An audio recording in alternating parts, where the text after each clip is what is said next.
Nosso grupo,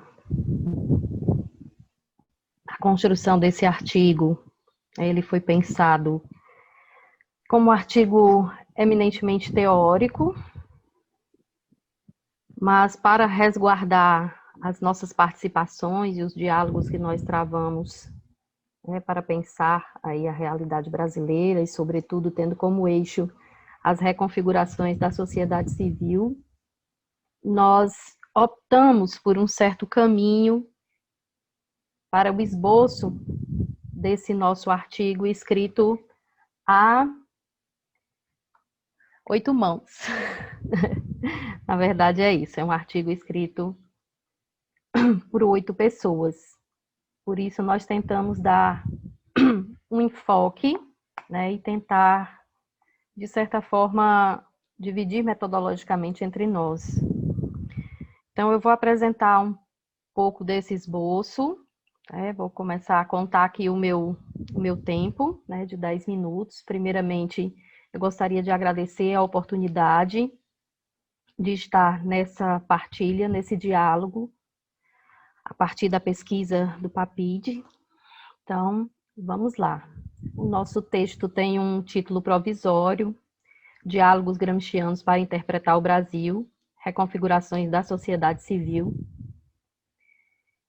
E nós constituímos, para nós é um desafio,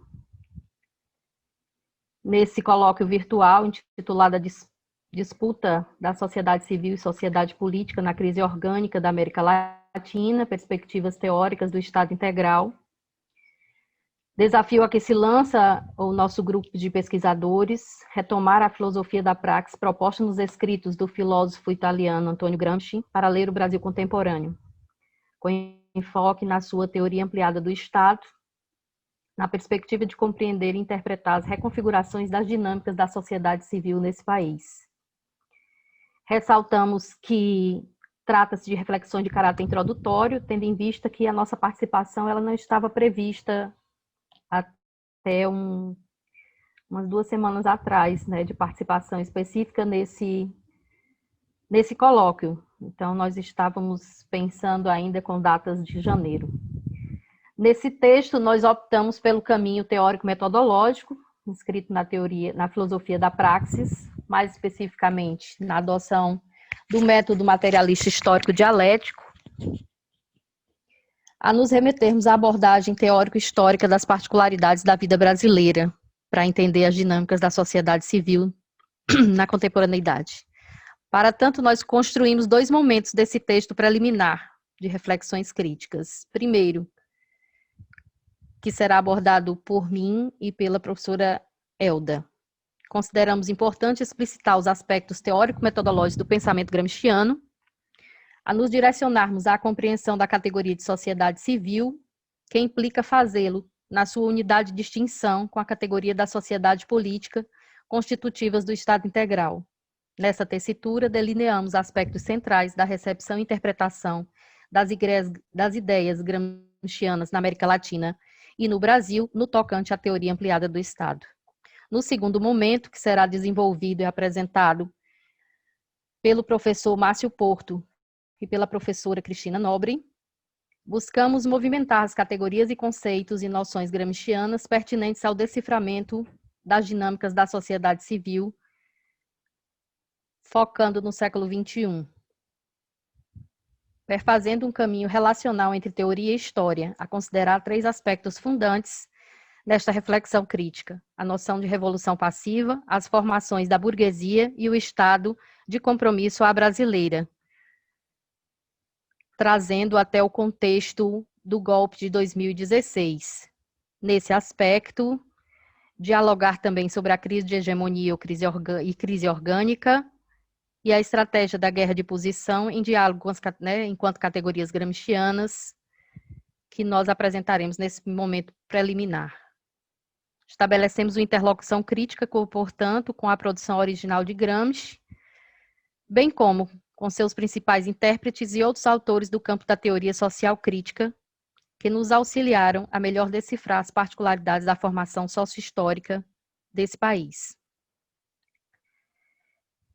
Então, nesse primeiro momento de pressupostos teórico-metodológicos da interpretação crítica da sociedade brasileira, né, eu fiquei responsável por trabalhar exatamente essa categoria relacional e lugar de hegemonia que é a sociedade civil.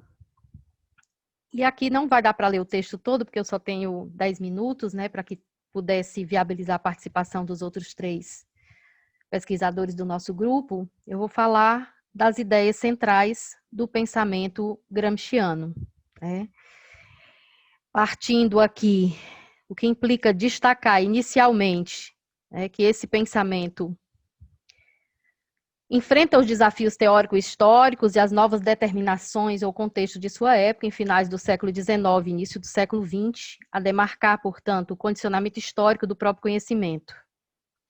Aqui, uma das questões cruciais suscitadas em Gramsci diante da ascensão do fascismo italiano nos anos de 1920, sob a liderança de Benito Mussolini do Partido Nacional Fascista, e que nos parece uma problemática atual para aquelas compromissados com os processos de emancipações humanas na contemporaneidade. Afinal, diante da crise orgânica do capital, por que fracassamos e perdemos para o fascismo? E eu coloco em curso. Para nós, no Brasil, acrescento num tempo pós-golpe jurídico-político de 2016 e pós-eleições em 2018 do atual governo do presidente Jair Bolsonaro, passível de ser mantida a pergunta e a crescida do bolsonarismo em suas bases fundantes, que articulam o protofascismo, o autoritarismo, o militarismo, o pensamento de bases fundamentalistas e anticientífica, o neoconservadorismo, o perfil de uma ultradireita neoliberal, atuante por dentro da sociedade civil e da sociedade política brasileira, em interações com o capitalismo mundializado. O que nos afeta a repor a questão do tempo presente. Afinal, apesar do capitalismo em crise estrutural, a demonstrar sua incapacidade de manter-se resguardando as conquistas civilizatórias, entre aspas, da modernidade, nem de longe conquistadas nas sociedades pós-coloniais como a brasileira, e resvalando na barbárie em curso, por que não conseguimos construir alternativas coletivas para superá-lo?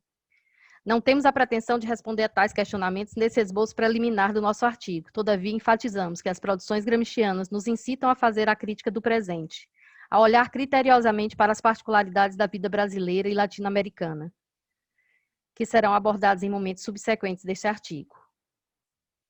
Sua produção historicamente datada, de Gramsci, ocorreu, sobretudo, no momento em que foi condenado à prisão pelo governo fascista.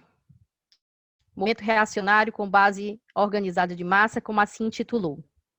Situa-nos num período marcado por intensas transformações societárias, que vai da Primeira Guerra Mundial, da Revolução Russa, da passagem da economia capitalista para sua fase monopolista, keynesiana, de intervencionismo estatal, para fins de suposto controle das crises do capital, e com a proliferação de associações sindicais, políticas, culturais de massa, impulsionadas na década de 30, a emergência e domínio do fascismo italiano, bem como do nazismo alemão, a delinear a ameaça da Segunda Guerra Mundial.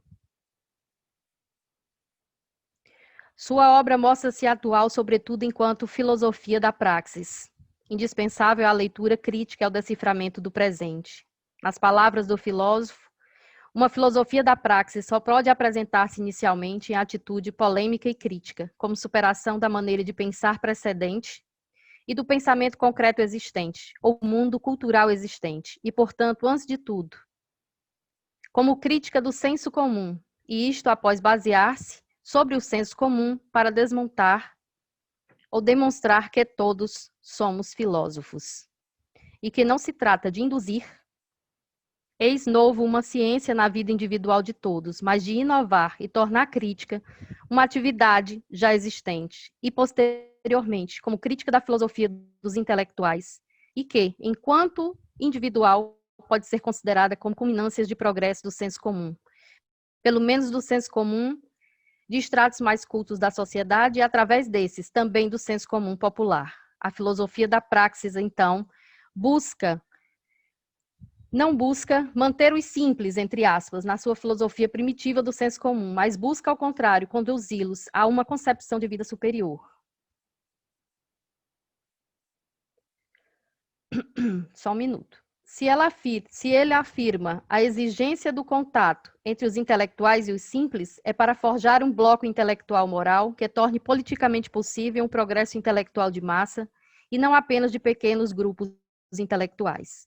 Com a convicção de fazer avançar a teoria marxista no esteio teórico-metodológico de Marx, Engels e Lenin, além do diálogo crítico estabelecido com Hegel e intelectuais italianos de sua época, Gramsci, nesta perspectiva de filosofia da praxis, ampliou aspectos fundamentais do marxismo, fazendo a crítica do tempo presente, com a leitura da história em processo e a demarcar as possibilidades de futuro, o que ele vai chamar do devir histórico enquanto conceito filosófico, como expressão de possibilidade, que iguala a liberdade, delineada na relação e mediação entre o conjunto das relações sociais, objetivas materiais e as vontades políticas humanas, a vontade concreta.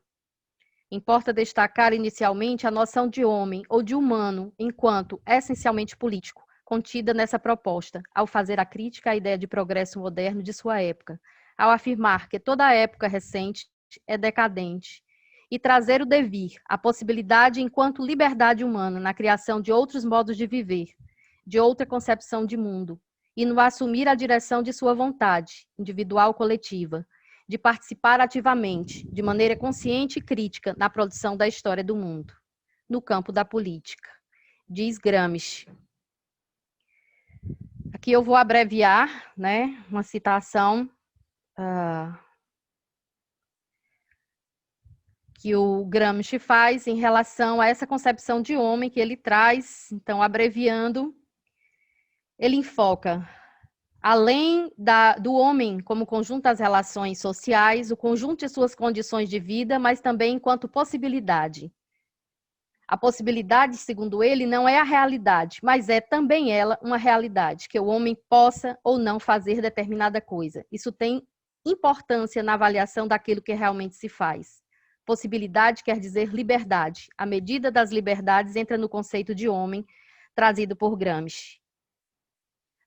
Que existam as possibilidades objetivas de não se morrer de fome, que mesmo assim se morra de fome, é algo que, ao que parece, tem sua importância, mas a existência das condições objetivas ou possibilidades ou liberdade ainda não é suficiente. E eis um aspecto que é fundamental para pensar essa ideia de homem, não necessariamente no masculino, né, mas enquanto humanidade, enquanto possibilidade e necessidade de conhecê-las e saber utilizá-las e de querer utilizá-las, a dimensão da vontade concreta. O homem como bloco histórico, formado de elementos subjetivos e individuais, de elementos de massa e objetivos materiais, em relação ativa. Transformar o mundo exterior, as relações gerais, significa fortalecer a si mesmo, desenvolver a si mesmo. E nesse momento, Gramsci afirma, é algo que é fundamental nesse processo de análise, o homem é essencialmente político, já que a atividade para transformar e dirigir conscientemente os outros homens realiza a sua humanidade, a sua natureza. A partir dessas referências, nos interessa discutir no artigo em tela a inovação teórico-metodológica e ético-política inscrita na teoria ampliada do Estado em Gramsci, unidade de distinção entre sociedade civil e sociedade política, a demarcar sua peculiar interpretação do real em sintonia com as estratégias revolucionárias, da teoria da revolução, da guerra de posição em substituição à guerra de movimento, propostas pelo autor diante do seu contexto, para fins de construção e ou transição processual para uma outra sociedade, a qual ele qualificava como socialismo. A relação, portanto, entre os condicionantes históricos em elaboração e fazendo recurso à noção de uma democracia radical. Então, pensar aqui, a partir de Gramsci também, esses elementos de uma democracia radical e de um processo de transformação processual ou de transição processual, aonde o ponto é exatamente a construção de uma sociedade autorregulada como possibilidade. O caráter inovador não se encontra limitado à sua interpretação da sociedade civil, como diz Gramsci, no sentido de hegemonia política e cultural de um grupo. de um grupo social sobre toda a sociedade, como conteúdo ético do Estado. De certo, trata-se de categoria demarcatória do lugar de construção do consenso ou da hegemonia, pela via dos aparelhos privados que constroem e encarnam, que a constroem e encarnam. Privados, todavia, com dimensão pública, porque integrantes das relações de poder da sociedade capitalista em tela. No entanto, é o conceito de Estado ampliado, e aqui, que suas reflexões político-filosóficas ganham substancialidade ao explicitar essa unidade de distinção, relação dialética indissociável, delineada entre a sociedade civil e a sociedade política, esta última concebida enquanto Estado estrito, coerção estatal ou ditadura materializada por meio dos aparelhos coercitivos legislativos do Estado. É um momento bem teórico, né, e uma forma de sistematização também de conceitos que são fundamentais e que serão colocados em movimento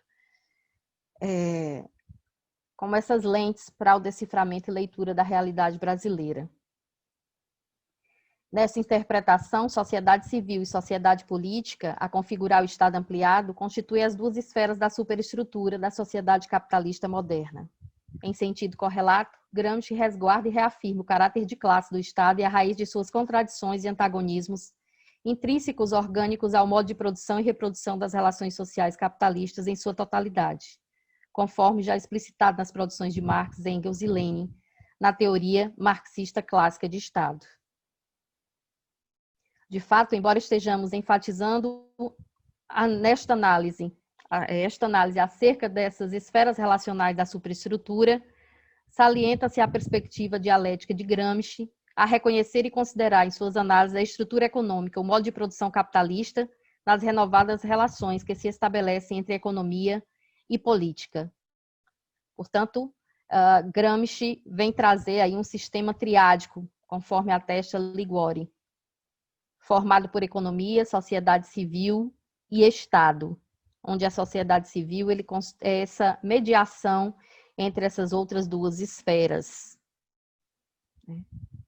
Gramsci identifica, em seu contexto histórico-geográfico, um fenômeno novo na produção e manutenção da supremacia de um grupo ou classe social e seus aliados, que mesmo antes e para além de tornar-se dominante, ou seja, de exercer a função de domínio ao conquistar a sociedade política, via aparatos coercitivos do Estado, precisa manter-se dirigente. Constituir e manter a direção intelectual e moral, forjada na esfera específica da sociedade civil, através dos aparelhos privados de hegemonia e ou da construção de um consenso ativo e voluntário. Merece destaque essa dimensão da autonomia relativa da sociedade civil, característica das sociedades ditas ocidentais. No caso, uma abordagem muito específica de seu tempo histórico, a olhar para esse capitalismo democrático em desenvolvimento e reconhecer as sociedades avançadas, as europeias em especial, os países capitalistas, colonizadores, modernos, em expansão e intensificação ao final do século XIX.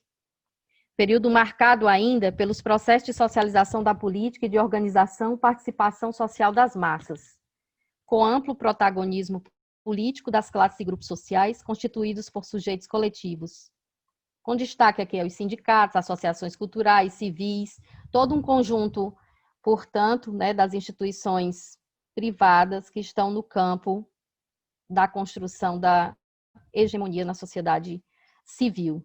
Nestas sociedades ocidentais, portanto, a sociedade civil avançou em termos de autonomia funcional e material, a diferenciar-se das sociedades ditas orientais de sua época, com as sociedades civis fragmentadas, gelatinosas e submetidas aos ditames da sociedade civil.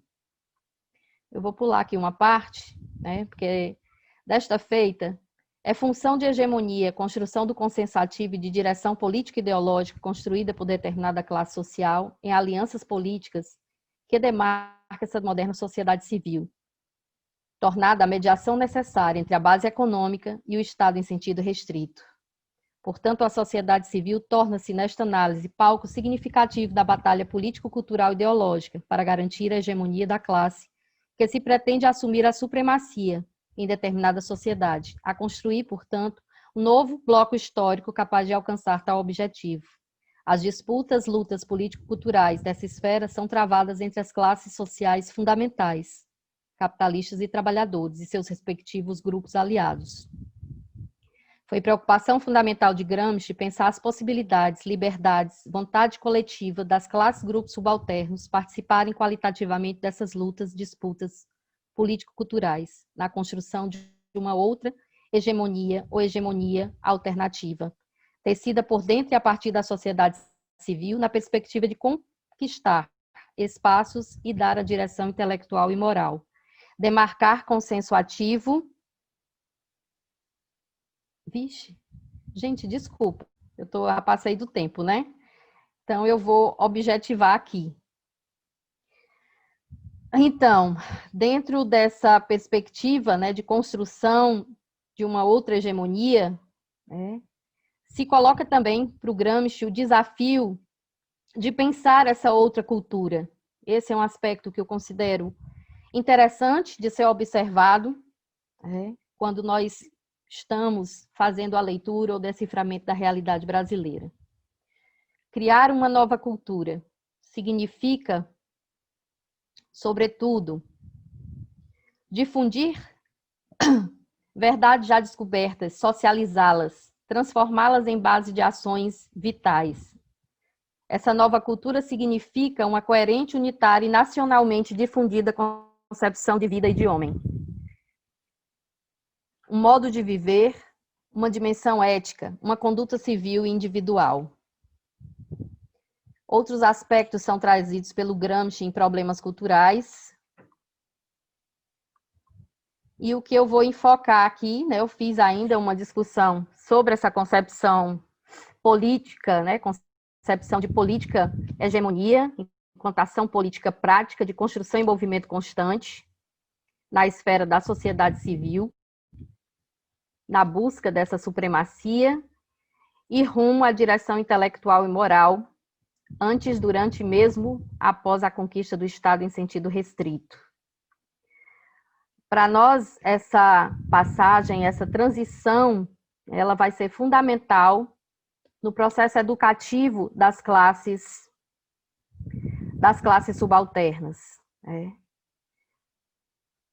É exatamente o desenvolvimento político do conceito de hegemonia, para além de um progresso político prático, ele é um progresso filosófico, que implica e supõe uma unidade intelectual e uma concepção do real que superou o senso comum e tornou-se crítica, mesmo que dentro de limites ainda restritos.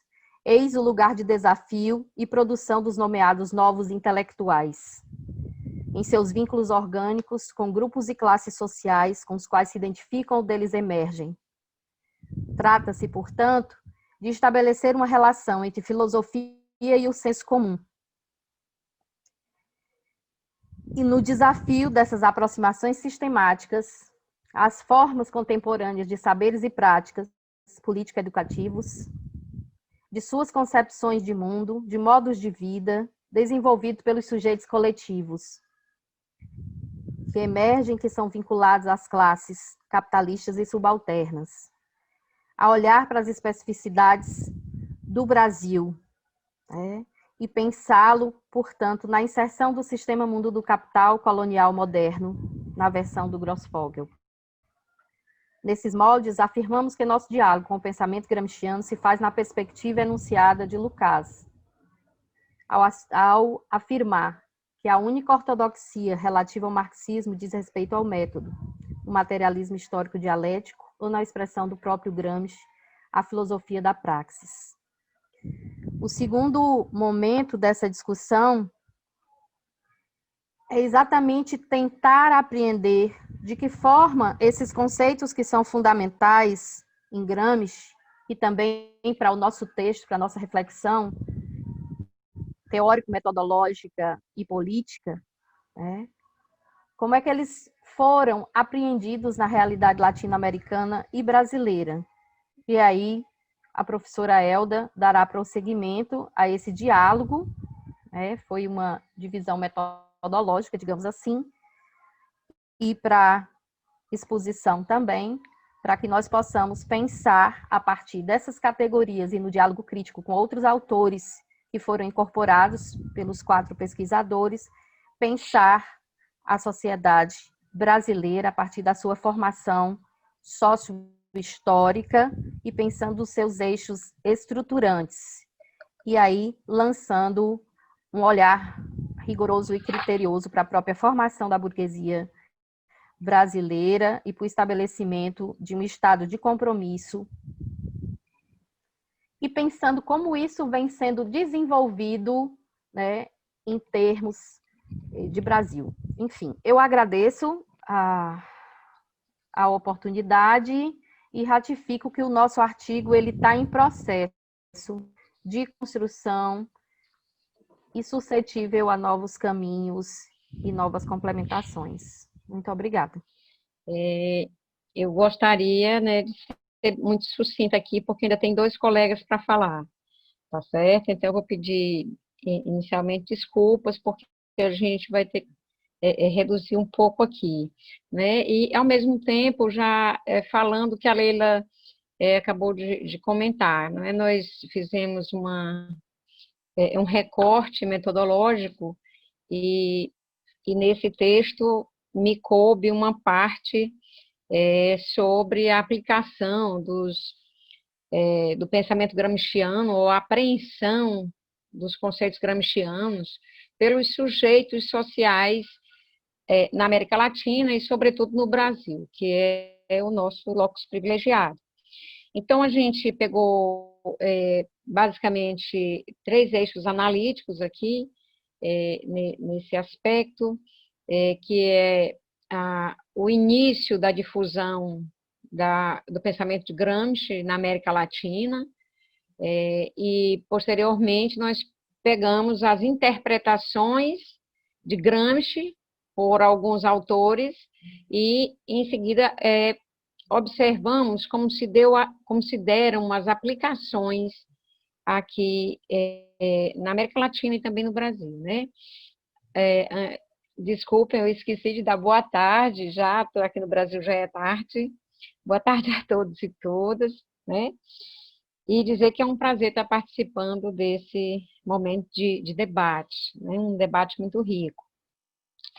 E aí, retornando ao nosso texto, eu falo sobre a difusão das ideias de Gramsci na América Latina, onde eu coloco que foi um encontro tardio e fracionado, né? Nós temos 3 fases, basicamente, desse encontro com Gramsci na América Latina, que vai de 1920 a 1950, mais ou menos, que quando as primeiras ideias, as primeiras citações ao nome de Gramsci chegam até nós, né? Um desses primeiros momentos, uma dessas primeiras pessoas que citam Gramsci é Mariátegui, né? Que fala sobre Gramsci, que ele fazia parte de uma revista, L'Ordine Nuovo, e que Gramsci, então, estava preso pelo fascismo. Da mesma forma, aqui no Brasil, a gente vai ter algumas pessoas, principalmente ligados a correntes políticas trotskistas, né, sobretudo, que falam, né, que Gramsci era mais uma vítima do fascismo na Itália, né, e, portanto, também como produto do stalinismo, tá certo? E aí nós temos o segundo momento, que vai dos meados de 50 até 70, onde já os cadernos do Cáceres começam a surgir, mesmo que de forma parcial, fragmentária, né, apenas algumas partes, e nós começamos a perceber, por exemplo, a influência, ele começa a influenciar um pouco a esquerda latino-americana, a incorporar suas ideias. Porém, Gramsci vai entrar nesse momento muito mais como um teórico cultural, um crítico literário de arte, do que propriamente um pensador político, um pensador que pensa a revolução social, que pensa a transformação. E aí, nesse sentido também, nós vamos ver que 2 polos, basicamente, se formaram nesse período, que foi o Brasil e a Argentina, né? Mas na ditadura militar, isso se torna algo muito mais sério, e de certa forma, há um deslocamento dessas ideias de Gramsci, por exemplo, para o México, que passa a ser um dos centros difusores, né, do pensamento gramsciano aí para toda a América Latina.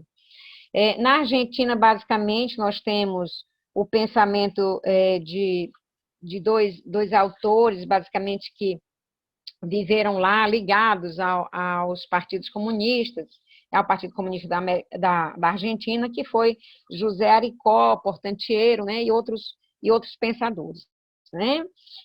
Nós temos também aqui no Brasil, quando chega, né, Gramsci chega, Gramsci aí, nesse período, quando ele adentra as compreensões dos partidos comunistas, a gente já percebe uma visão diferenciada no foco que eles vão dar para o Gramsci como sendo um homem de partido, um homem que pensa uma visão diferente, que, de certa forma, se alia ao pensamento de Trotsky, né? E, de certa forma, não é muito bem visto pelos PCs, dado que os PCs vão ter uma compreensão naquele momento de muito mais ligados, né, sobretudo, a uma visão democrático-burguesa de revolução. Né? A compreensão de Gramsci aí vai ser colocada bem para o lado. Vamos dizer agora que o terceiro momento, já do final da década de 70 para 80, né, Gramsci se expande na América Latina e começa a ter, né, uma influência muito grande, como eu já disse, no México, né? Para Raul Burgos, por exemplo, o México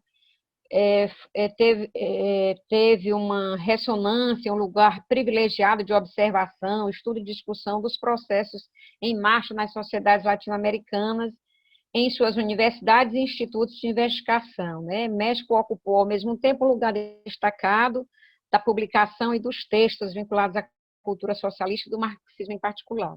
Né? Eu estou indo bem rápido para a gente poder, então, entender como é que os usos e as interpretações começam a adentrar agora uma nova realidade da esquerda latino-americana, em que ela descobre Gramsci, compreende que Gramsci pode, sim, fornecer a nós, sociedades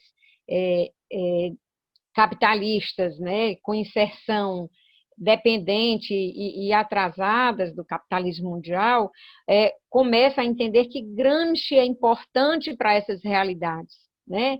Nós vamos ter a influência, inclusive, alguns autores dizem que Gramsci influencia também Florestan Fernandes, né? Como influenciou outros tantos pensadores no Brasil.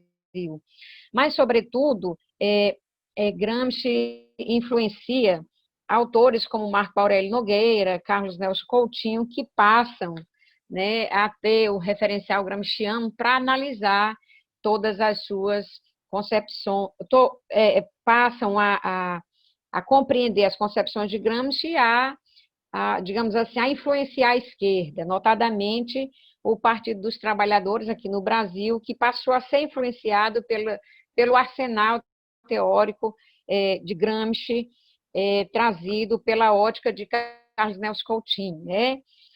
Mesmo que depois esse arsenal teórico ou essa compreensão de Carlos Nelson Coutinho tenha sido posteriormente questionada por Edmundo Fernandes Dias, um outro autor aqui brasileiro que a gente conhece bem. E aí, já para finalizar, porque eu estou preocupada com os outros colegas, eu peguei aqui algumas coisinhas rápidas, só para ver como é que foram os usos, né? Os usos de Gramsci.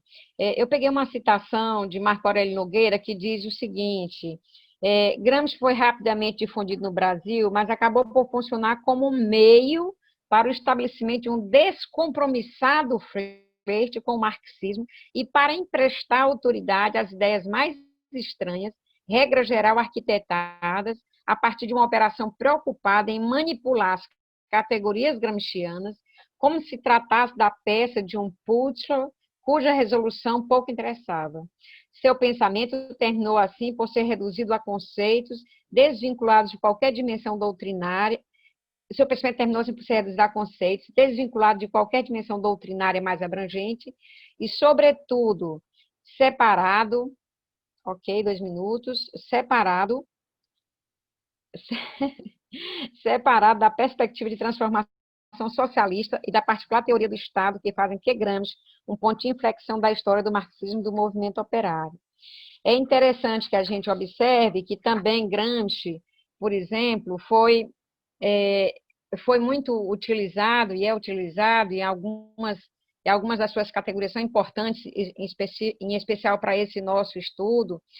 Gramsci é importante para aprender as características do Estado brasileiro, em especial com os conceitos como nacional popular, hegemonia, Estado ampliado, revolução passiva, sociedade civil, entre outros, né?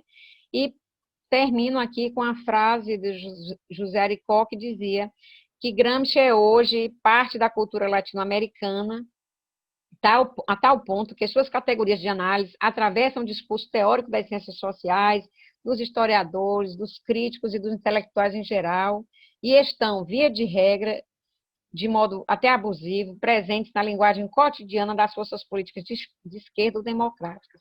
Enfim, esse apenas, como eu disse, apenas algumas pontuações, elas são iniciais, elas ainda não estão completas, ainda estão se transformando em texto, e aí, né, nossos dois colegas, a Cristina e o Márcio, né, falarão na sequência, ok? Obrigada. Bom, então,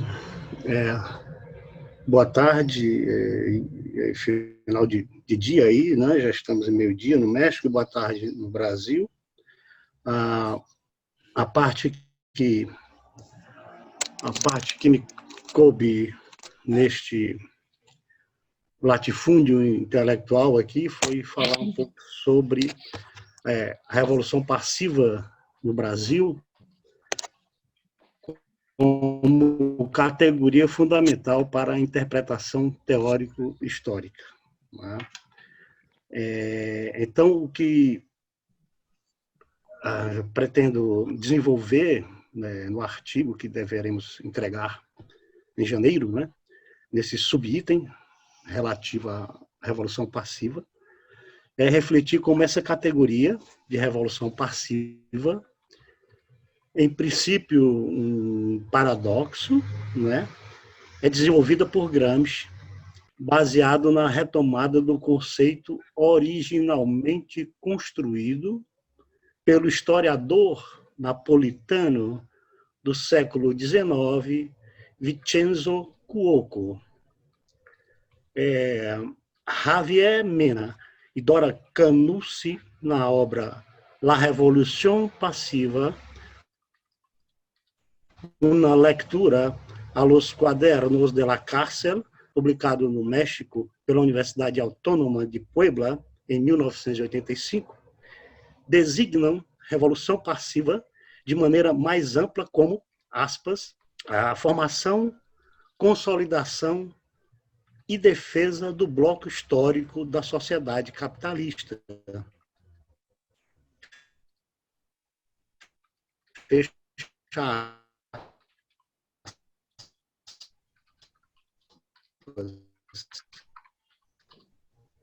Ou seja, uma estrutura determinada, fecha aspas, também isso é afirmado por esses dois autores. Ou seja, a dialética como unidade tendencial que se estabeleceria entre filosofia e história, ou filosofia e política, estrutura e superestrutura de um particular grupo social, classe, que é portador de uma função produtiva de caráter orgânico. Segundo um dos autores com os quais estou trabalhando, que se chama Leandro Galastri, que tem uma obra Gramsci, Marxismo e Revisionismo, publicada em São Paulo, em Campinas, São Paulo, Nesse ponto, é possível estabelecer o contraste entre o funcionamento histórico da dialética no âmbito da filosofia da praxis e a chamada, aspas, dialética dos distintos, elaborada originalmente por Benedetto Croce no seu trabalho de revisão do marxismo no final do século XIX. De acordo com Javier Mena e Dora Canucci, o conceito gramsciano de revolução passiva seria uma resposta à filosofia da história de Croce, a sua dialética dos distintos, entre aspas. Conforme este autor, o que para Croce seria manifestação de seu modelo dialético da convivência dos distintos, Gramsci traduziria no âmbito da filosofia da praxis como revolução passiva. Nesse sentido, a burguesia se apresentaria como nova antítese histórica diante da velha aristocracia feudal, porém, já como antiga tese dominante em face da nova antítese dela própria, o proletariado. É o que nos diz Gramsci no caderno 15.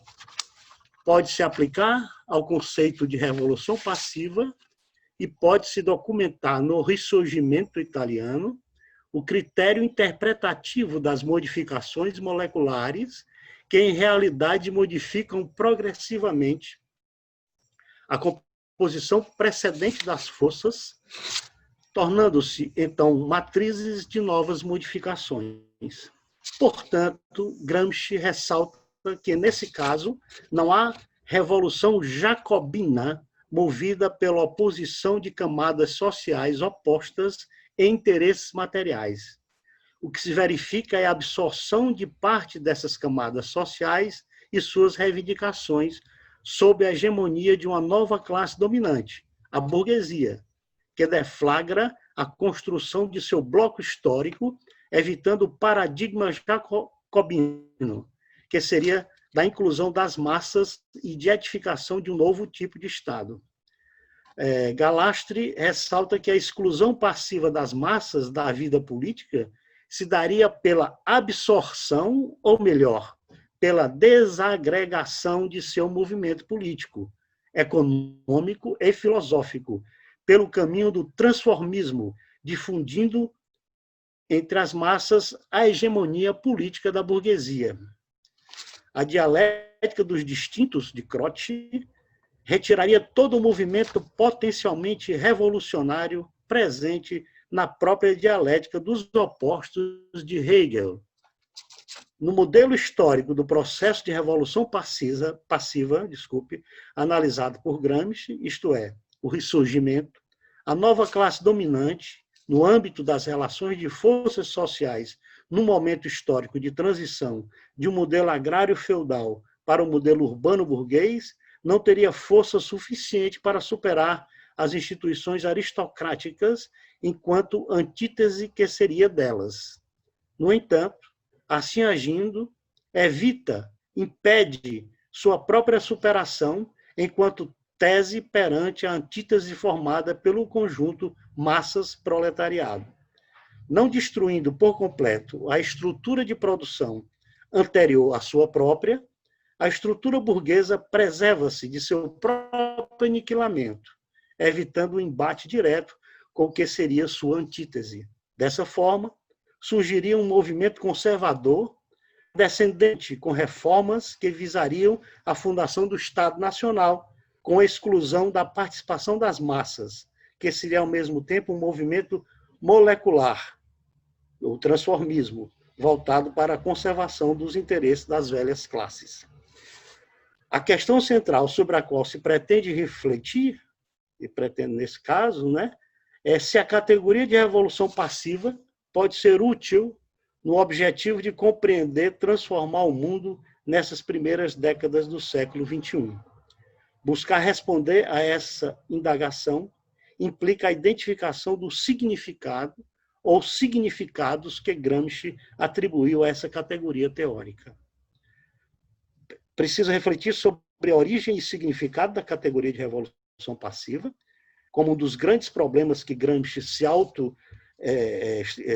impingiu para estudar no seu período carcerário, que foi essa compreensão do ressurgimento como processo particular de realização da Revolução Burguesa na Itália, abordando especificamente a relação entre os intelectuais e as massas, demonstrar como o enquadramento teórico dessa questão, isso em rápidas pinceladas, foi oferecido a Gramsci por um texto escrito por Vincenzo Cuoco, considerado um clássico da ciência política na Itália. Discorrer rapidamente como a tese fundamental de Cuoco, a interpretação dele da Revolução Napolitana como revolução passiva, visto que, importada da França, orientou Gramsci na compreensão de todo o processo do ressurgimento, como desdobramento da Revolução Francesa. Bom, eu não tenho condições de concluir em 2 minutos, então eu paro por aqui, porque ainda teria muita coisa para colocar, teria uns 15 minutos ainda. Márcio, pode continuar 5 minutos. Pode ampliar um pouco, sim, porque é preciso desenvolver a ideia que você está Então, expressando. é essa a questão de contextualizar a construção do conceito de categoria de revolução passiva, indicar como para Gramsci foi necessário um alargamento do campo de análise, que ele passa a considerar a Revolução Francesa como um fenômeno de longa duração e também não só de incidência nacional na França, mas de repercussões mundiais, não é? E também, a partir de essas reflexões, colocar a questão sobre a possibilidade de se traduzir Gramsci para o Brasil, né? Essa questão que se desdobra em 2 vieses, se pretende manter fidelidade e rigor com a obra gramsciana. Um primeiro viés se refere à interpretação da realidade brasileira, da nossa Revolução Burguesa peculiar e da via particular do desenvolvimento do capitalismo no Brasil. O segundo viés diz respeito à possibilidade de se traduzir Gramsci para a contemporaneidade da praxis dos movimentos das classes despossuídas no Brasil e até da América Latina, né? E então, o que seria essa revolução passiva no Brasil, com um corte cronológico a partir dos anos de 20, do final do século XX, né? Onde nós tivemos que a partir desse momento, não é? O impacto externo que, vamos dizer assim, reflexo que para Gramsci era fundamental para entender o que era uma revolução passiva, né?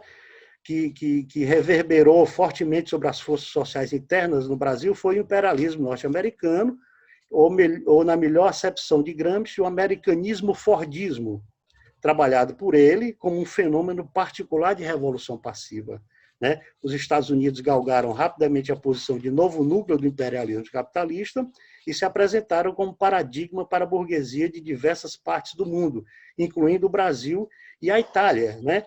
Então, a burguesia industrial brasileira assume uma face própria, um rosto próprio, no decorrer dos anos 20, pautando-se pela influência do Fordismo. Vê um pouco esse processo, né? E também vê como, no âmago desse processo, houve uma reorganização das classes dominantes, efetivada sob a condução da oligarquia gaúcha, a partir de 30, com Vargas, né? E toda a aliança que possibilitou a ida de Vargas ao poder e a formação de um bloco agrário-industrial no Brasil, a partir dos anos 30, né? E também o papel do Estado, que foi essencial nesse processo, redefinindo a questão do Nordeste brasileiro como peculiaridade da questão agrária e camponesa no Brasil. O Nordeste, até como forma de preservação do latifúndio, passou, desde final dos anos 20 do século XX, a fornecedor de força de trabalho para o crescimento industrial do Sudeste. Houve uma generalização do Estado, freando o ultrafederalismo característico da República Velha no Brasil. O Estado, ao se sobrepor ao localismo semifeudal, estimulou a industrialização e reforçou a burguesia industrial como fração dominante. A burguesia aliou-se ao Estado, que se formava, uma vez que este defendia os seus interesses face à presença imperialista e também diante da pressão das classes trabalhadoras. O Estado, com toda a revolução passiva no Brasil, se organizou como híbrido liberal corporativo, com a predominância de um ou de outro componente, de acordo com a correlação das forças sociais. O corporativismo foi uma estratégia política das burguesias europeias, com uma hegemonia fraca, cujo poder era resultante de revoluções passivas. Enfrentarem crise a crise que se deflagrou após a Revolução Socialista Internacional. O modelo inicial foi exatamente o italiano. O corporativismo se apresentou também como opção para países periféricos, como o Brasil, que se deparava com o processo de revolução burguesa, definindo um novo viés de revolução passiva. E aí, mostrar como esse proletariado industrial no Brasil, né, vai se relacionando com essas questões. Tá? Então, é mais ou menos isso que a gente pretende fazer nesse item do artigo que nós estamos construindo. E obrigado pela atenção. Então, como outros colegas já ressaltaram, nós nos articulamos, né, muito em cima da hora, então dividimos, e eu fiquei de terminar o artigo destacando o caráter da burguesia brasileira, né, e pensando como é que isso reflete na contemporaneidade. Então, além dessa explicação que o Márcio já deu, né, sobre a Revolução Passiva e trouxe dados históricos, o que fica muito claro nesse processo histórico brasileiro é que a burguesia ela tem assumidamente um caráter dependente aí no sentido de entreguista, ou seja, que não pensa um projeto nacional, né, não pensa um projeto para o Brasil. Nesse sentido, ela tem um caráter predatório, ao mesmo tempo que também ela é muito patrimonialista. O que ela pode sugar do Estado em interesse próprio, ela o faz. Né? Então, mesmo quando a gente considera períodos históricos, né, como esse que o Márcio destacou do Getúlio Vargas, né, que se tenta criar a base da indústria brasileira, inclusive com as estatais que foram privatizadas, né, quando se inicia o período neoliberal, mais precisamente no governo Fernando Henrique Cardoso, aí se desmancha a própria possibilidade, né, da sustentabilidade desses recursos para um projeto mais amplo de desenvolvimento. Né? Outro momento histórico dos governos do PT, que também foram extremamente generosos com a burguesia industrial e também, né, com a burguesia financeira, né, eles não... É uma classe social que não mede esforços para, insatisfeita com determinado curso, né, realizar as revoluções passivas. Então, assim, o tempo que perdurava os governos do PT a deixaram extremamente contrariada. Né?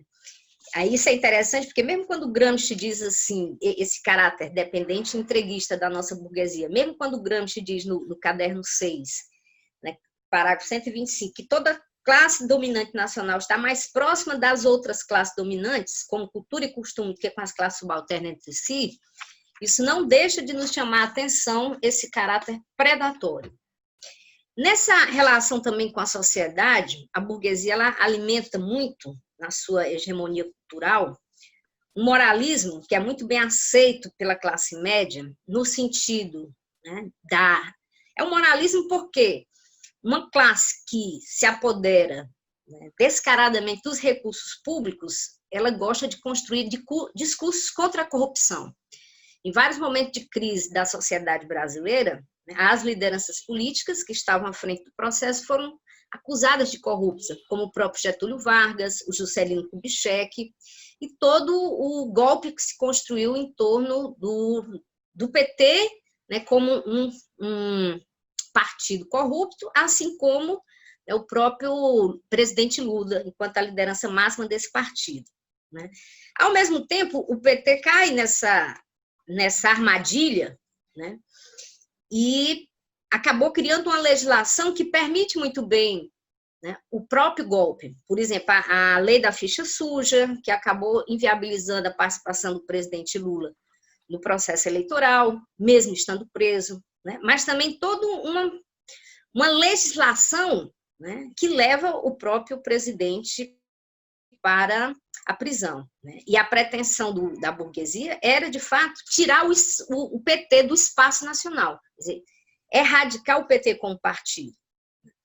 Como também já foi amplamente colocado, né, é uma burguesia, né, muito coercitiva, que periodicamente recorre à força, ou de uma forma aberta, como já aconteceu na ditadura Vargas, na ditadura militar, né, ou de uma forma, né, mais complexa, como foi o golpe de 2016, que não foi preciso usar a força diretamente.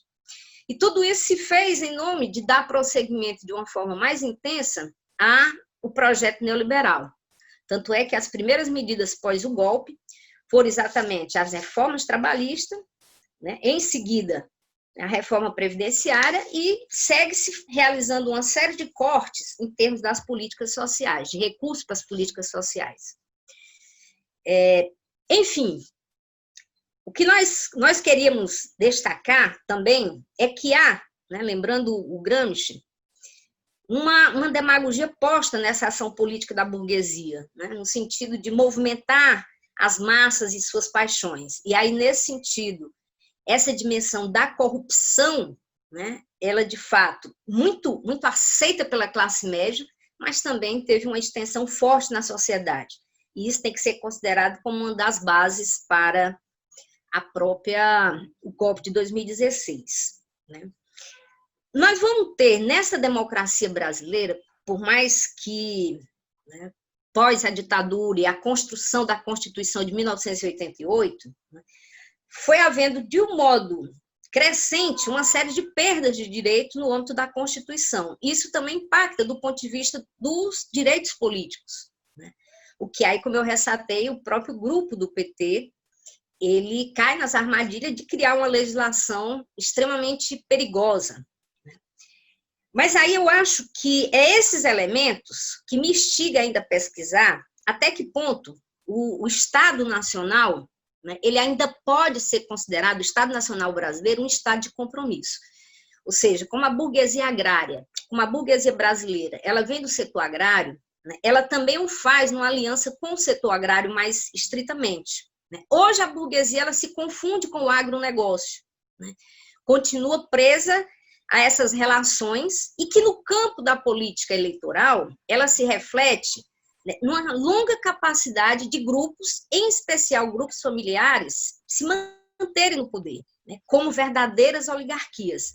Então, são conceitos, né, que eu me proponho a avançar na pesquisa, né, ou seja, pensar ainda essa relação, mesmo considerando que agora, neste momento final, nessa última eleição, né, nós tivemos situações novas, por exemplo, o crescimento do PSOL como um partido, né, que tem uma proposta mais à esquerda, né? O PT, apesar de todo o ataque, teve algumas perdas, mas nem tanto, né? E, ao mesmo tempo, o que para mim ressalta esse caráter, né, oligárquico dos grupos políticos do Brasil é o fato, né, é de que o chamado Centrão, que reúne uma série de partidos que ideologicamente não tem consistência, mas tem uma prática política exatamente predatória, né, essa prática patrimonialista que a gente chama. Né? Então, o que nós vemos é o retorno do Brasil, que está sempre preso a esse centrão, do qual o próprio Bolsonaro, né, que se apresentou como antipolítico, teve que buscar apoio para poder governar, né, e, de certa forma, está nas mãos desse centrão, né, portanto, da velha política, mas, ao mesmo tempo, essa possibilidade de se avançar em termos de processos eleitorais em cidades muito importantes, tanto o PT em Recife, a Manuela Dávila em Porto Alegre, que é do PCdoB,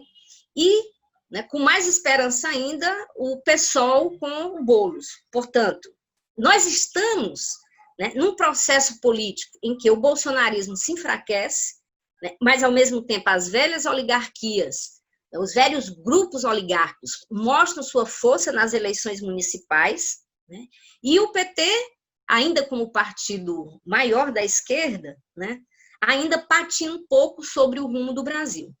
Então, como foi lembrado pelos nossos colegas que me antecederam, esse artigo ele não está concluído, nós pautamos e vamos afunilar no sentido, né, dessa relação mais orgânica, mas era essa que a gente queria complementar, tá bom? E é muito estranho ficar falando sem ver vocês concluir.